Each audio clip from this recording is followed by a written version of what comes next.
pada Datuk Pengerusi atas peluang yang diberikan untuk saya membahaskan peringkat tawatan kuasa Jabatan Perdana Menteri. Perkara pertama yang saya nak sebutkan pada petang ni adalah berkenaan dengan keseluruhan peruntukan pembangunan di bawah JPM. Kalau tahun lepas 7.220 bilion dan pada bajet 2022 ini dinaikkan lebih kurang 6% kepada 7.677 bilion. Saya nak tanya, kenapa ada kenaikan hampir 400 juta ni? Lebih daripada 0.4 bilion ni. Padahal peruntukan pembangunan untuk KKM, Kementerian Kesihatan Malaysia, berkurangan. Apakah logik dia? Saya mohon penjelasan daripada menteri-menteri yang terlibat. Sebab pada ketika kita menghadapi pandemik, walaupun kes kita ada turun sikit, tapi masih dibelenggu, diselubungi oleh pandemik COVID. Jadi lebih sesuai manfaat sekiranya peruntukan yang besar diberikan kepada KKM. Perkara yang kedua, Datuk Pengerusi, adalah berkenaan dengan Jabatan Peguam Negara. Di bawah maksud bekalan 8, butiran 010000 pada bajet 2021, 178 juta. Bajet kali ini 182 juta, tak banyak beza. Saya nak ambil peluang ni nak tanya kepada pihak menteri yang berkenaan, apakah ada cadangan ataupun perancangan daripada pihak kerajaan untuk mengasingkan spirit of power, mengasingkan kuasa peguam negara daripada pendakwa raya. Kita tahu peguam negara kita hari ini memiliki kuasa yang sangat hebat, kuasa yang dahsyat. Dia seolah-olah antara manusia yang paling berkuasa di bumi Malaysia. Jadi kuasa ni perlu dipecahkan. Jadi saya mohon, apakah ada perancangan? Saya nampak gaya tak adalah. Kalau dia setakat bajet pun lebih kurang aja saya nampak. Perkara ketiga yang saya nak sebutkan adalah di bawah putiran 70105, khas untuk Perbadanan Kemajuan Negeri Sembilan. 800,000. Bukan 800 juta. Saya nampak negeri lain, Johor, Kedah, Kelantan, Terengganu, Pahang, Melaka, semua dapat berjuta-juta. Kenapa? Kenapa pinggirkan, anak tirikan Negeri Sembilan? Sebab Negeri Sembilan ni masih di bawah Pakatan Harapan. Dan lebih teruk lagi saya nampak, tak ada peruntukan untuk Perbadanan Kemajuan Negeri Selangor dan Negeri Pulau Pinang. Yalah, kita tahulah. Kerajaan negeri di bawah Pakatan Harapan. Tapi janganlah disebabkan di bawah Kerajaan Pakatan Harapan, rakyat di ketiga-tiga negeri ini terpinggir ataupun dipinggirkan oleh kerajaan. Padahal diwawakan keluarga Malaysia. Kalau keluarga Malaysia, peruntukan sepatutnya sama. Sebab PKNS ni, Perbadanan Kemajuan Negeri, adalah sangat penting untuk pembangunan, kemajuan dan untuk merancangkan ekonomi di peringkat negeri masing-masing. Jadi saya mohon satu jawapan daripada pihak menteri yang akan menggulung. Perkara keempat, Datuk Pengerusi, bawah putiran 90500, projek khas. Tahun lepas hanya guna 98 juta.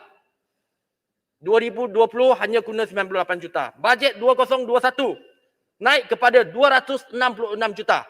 Kali ini 1 bilion, naik berkali ganda. Apa benda ni? Saya nak tanya. Apakah 100 juta yang hari itu hampir-hampir diberikan kepada bekas Perdana Menteri termasuk dalam ni? Ataupun penambahan ini selaras dengan kemungkinan PIU akan diadakan untuk kepentingan politik, untuk kepentingan parti-parti yang dalam kerajaan? Saya mohon penjelasan. Ini 1 bilion, sesuatu yang sangat menakutkan, sangat membimbangkan rakyat. Kena ada detail, kena ada mekanisme macam mana penyaluran dan sebagainya. Bukan sebab dekat pilihan raya kita boleh sewenang-wenangnya naikkan kepada 1 bilion. Dahlah nama projek khas. Apa benda yang khas? Apa projek mega?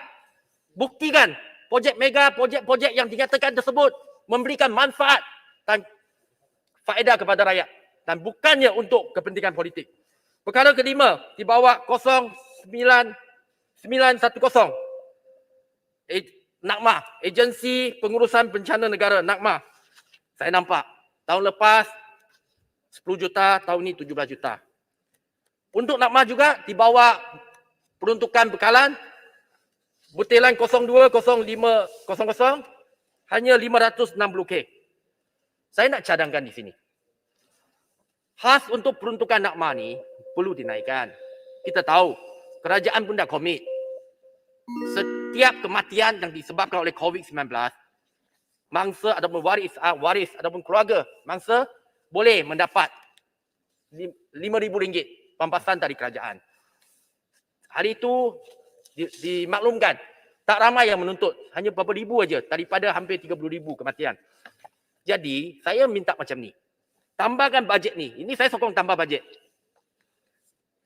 Kaji semula supaya semua yang berlaku kematian kita masukkan wang terus kepada akaun waris. Kalau ada orang rumah kita bagi saja, kalau ada anak kita bagi anak, kalau yang tak ada yang bujang kita bagi ibu bapa dia dan waris yang sah ikut undang-undang. Jangan tunggu mereka tuntut. Setakat RM5,000 bagi mereka, saya rasa kita patut sokong untuk tambahkan. Sebab saya rasa ini sangat penting untuk membantu keluarga yang terlibat. Dan satu perkara lagi, Datuk Yang di-Pertua, ialah berkenaan dengan butiran 93600 projek Mesra Rakyat. Tahun lepas 333 juta. Kali ini 444 juta. Saya nak tanya, kalau ikutkan nombor 444 juta ni, apakah setiap parlimen, sebab kebetulan kita ada 222 parlimen, apakah setiap parlimen akan mendapat 2 juta, iaitu pembahagian ataupun pengagihan sama rata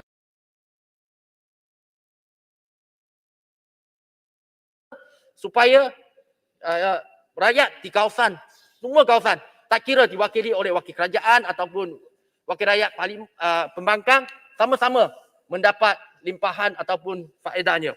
Dan perkara terakhir yang saya nak sebutkan, Datuk Pengerusi, berkenaan dengan SPR, iaitu bawah butiran 040000 one off.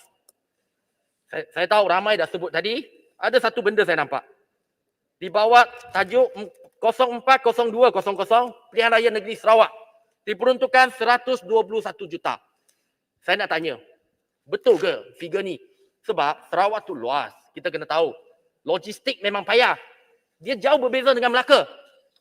Melaka tu kalau dibandingkan dengan keluasan dan sebagainya, logistik, persiapan, kesiapsiagaan daripada SPR dan juga semua agensi yang terbabit, memang kos dia tinggi. Saya nak tanya, betul ke ni? Ataupun boleh tak kerajaan berikan apakah ataupun berapakah belanja yang telah digunakan untuk PRN Sabah pada September tahun lepas? Sebab Sabah tu kita boleh digunakan sebagai bandingan dengan Sarawak. Dan saya nak tanya, kenapa tiada putiran untuk PRU 15? Sebab ada kemungkinan kita tahu, ahli-ahli dewan dalam Dewan Yang Mulia ni tahu, ada kemungkinan tahun depan, tahun 2022 akan ada PRU ke-15. Adalah pihak UMNO menang besar, ada suara-suara khasnya daripada timbalan Presiden UMNO sendiri yang kata kalau boleh besok dia nak buat PRU 15 sebab sentimen menyebelahi UMNO. Tak kira lah itu. Tapi bagi saya, kenapa tak ada satu putiran khas dibawa one off? Memang bukan setiap tahun, saya setuju, tapi kena one off untuk PRU 15. Sebab ianya penting untuk kita buat persiapan dan belanja tersebut telus, accountable untuk rakyat Malaysia, biar rakyat semua tahu. Bila buat PRU, inilah jadinya. Berapakah kos yang ditanggung oleh pihak kerajaan dengan gunakan dana awam. Jadi saya mohon penjelasan daripada menteri-menteri yang akan menjawab ketika nanti penggulungan nanti. Terima kasih Datuk Pengerusi sebab ada tambahan masa 2 minit tadi. Terima kasih. Terima kasih.